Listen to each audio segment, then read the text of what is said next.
I'm 77 years old, and I haven't taken a proper shower in 3 days. Not because I don't want to be clean. Not because I've given up on myself. Because I'm terrified.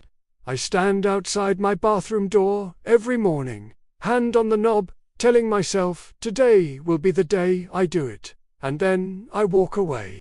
I wash up at the sink instead. Face, arms, underarms. Good enough, I tell myself. No one's going to know. But I know. And the fear is getting worse, not better. It started 4 months ago. I was getting out of the shower, reaching for my towel, and my foot slipped. Just slightly. Just enough to make my heart stop. I caught myself on the shower curtain rod, which bent under my weight but held. For about 5 seconds I stood there, one foot on the wet tub floor, one hand gripping that flimsy rod, completely off balance, thinking, this is it. This is how it happens. But I didn't fall. I steadied myself, I got out, I dried off with shaking hands and told myself I'd just been careless. That it wouldn't happen again. Except it did happen again.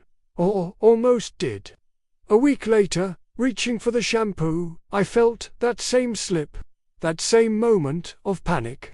My hand shot out to the wall, and I caught myself. But my heart was racing, and I couldn't catch my breath. I finished the shower as quickly as I could, barely rinsing the soap off, just wanting to get out, wanting to be safe. And when I was standing on the bath mat, dripping and trembling, I realized something had changed. The shower wasn't automatic anymore. It wasn't easy. It was dangerous. I live alone. I've lived alone since my husband passed 9 years ago. For a long time, I managed just fine. I had my routines, my ways of doing things, but living alone after 75 means that when something scares you, there's no one there to reassure you, no one there to help, no one there to catch you if you fall. And the shower, that small tiled room with the slippery floor and the hard edges, it started feeling like a trap. Have you felt this too? This fear that creeps in and makes something you've done every day of your life suddenly feel impossible. I started showering less often. Every other day instead of daily. Then twice a week, then once a week, and only when I absolutely had to. I'd stand outside the bathroom, working up the courage, telling myself it would be fine, and then I'd feel my chest tighten and my breathing get shallow, and I'd give up. I'd go back to the sink, back to the washcloth and soap, and pretending that was enough. My daughter noticed. She came over for lunch one Sunday and hugged me hello, and I saw something flicker across her face.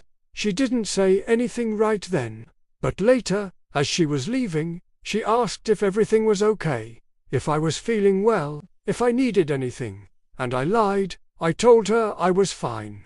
I told her not to worry, because admitting I was afraid to shower felt like admitting something much bigger. It felt like admitting I couldn't take care of myself. That elderly living alone wasn't working for me anymore. The fear wasn't just about falling. It was about what happens after. If I fell in the shower, if I hit my head or broke something, how long would I lie there? The water would keep running. I'd be wet and cold and in pain and completely helpless. My phone is in the kitchen. I don't have one of those alert buttons.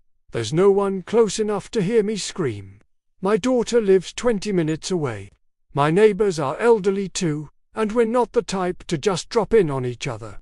I could be there for hours, days, maybe. And that thought, that image of myself lying naked and broken in the tub, it paralyzed me. When was the last time taking a shower felt safe?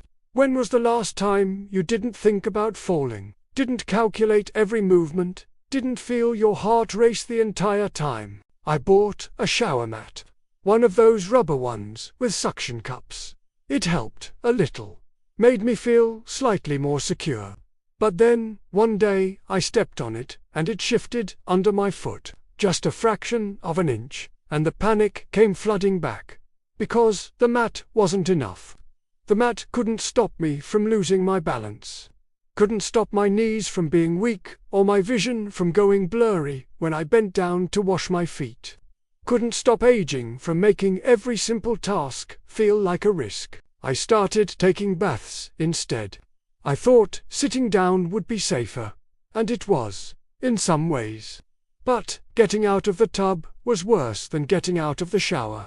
I'd sit there in the cooling water, looking at the high side of the tub, trying to figure out how to stand up from this low position without slipping. I'd brace my hands on the sides and try to push myself up, but my arms weren't strong enough. My legs weren't strong enough. I'd have to rock forward, build momentum, try again. Sometimes it would take 5 or 6 tries. Sometimes I'd get halfway up and lose my grip and fall back down hard, the water sloshing over the side. Once I got stuck.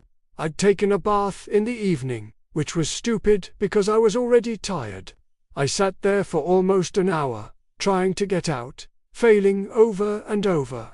My arms were shaking. My legs were cramping. The water was cold. I started crying, not loud dramatic sobs, but quiet tears of frustration and fear and shame. I finally managed to get onto my knees and crawl out over the side, landing hard on the bathroom floor, soaking wet and exhausted. And I laid there thinking, this is it. This is what losing independence looks like. Not some big dramatic moment. Just me, alone on a bathroom floor, unable to do something as basic as bathe myself. I stopped taking baths after that. Back to the sink. Back to the washcloth. Back to feeling dirty and ashamed and afraid. My daughter called one morning and asked point blank if I was showering. She said I smelled different when she'd hugged me. Not bad, exactly, but not fresh. Not like myself, and I broke down. I told her everything. The slips, the fear, the stuck in the tub incident, the weeks of avoiding the bathroom. The nursing home fear that sat in the back of my mind, getting louder every day, whispering that this was the beginning of the end. She didn't judge me. She didn't make me feel worse than I already felt. She just said, "Mum, we need to fix this. We need to make it safe." And we did. She came over that weekend with her husband and they installed grab bars in the shower. Real ones, bolted into the studs, strong enough to hold my full weight. They bought me a shower chair so I could sit down. A handheld shower head so I didn't have to reach or bend. A bath mat that actually stayed in place. They even got me one of those medical alert buttons to wear around my neck. The first shower, after all, that was still scary. I sat on that chair with my hand on the grab bar, water running over me, expecting to slip or fall or panic. But I didn't. I was safe. I was secure. And when I was done and I stood up slowly, using the grab bar for support, stepping carefully onto the mat, I felt something I hadn't felt in months. I felt capable, not independent, exactly, because I was using all these aids, all these tools, but capable of taking care of myself in a new way, a safer way. I still don't love showering. I'm still cautious. I still hold on to those grab bars like my life depends on them, because maybe it does, but I'm not avoiding it anymore. I'm not standing outside the bathroom door, frozen with fear. I'm not washing up at the sink and pretending it's enough. I'm facing the thing that scared me, with help, with adaptations, with acceptance that aging and independence look different than they used to. If you're afraid to shower, if you're avoiding it, or rushing through it, or having near falls that you're not telling anyone about, please hear me. This is serious. This isn't just fear. This is your instinct telling you that you're at risk. That living alone after 70, after 75, after any age, without the right support, it's not safe. And ignoring that instinct, hiding that fear, it doesn't protect you. It puts you in more danger. There's still time to make changes. There's still time to install grab bars, get a shower chair, ask for help, build safety into your bathroom before something terrible happens. But there's not unlimited time. And waiting until you actually fall, until you're actually hurt, that's when you lose all your choices. That's when other people decide what happens next. So please, be honest with yourself. Look at your bathroom, look at your fear. Are you really safe? Or are you just hoping nothing bad happens? Because hope isn't a strategy. Adaptation is. Help is. Accepting that you need changes in order to stay independent, that's how you actually protect yourself. If this resonated with you, if you recognized your own fear in this story, I hope you'll subscribe to this channel. Share this video with someone who might be struggling silently. Leave a comment and tell me what you're dealing with, because I know I'm not the only one afraid of my own shower. Hit the like button if you found this honest and real. We need to talk about these fears openly. We need to stop pretending that asking for help or making changes means we've given up. Sometimes accepting our limitations is the bravest thing we can do. And that's something I'm still learning every single day.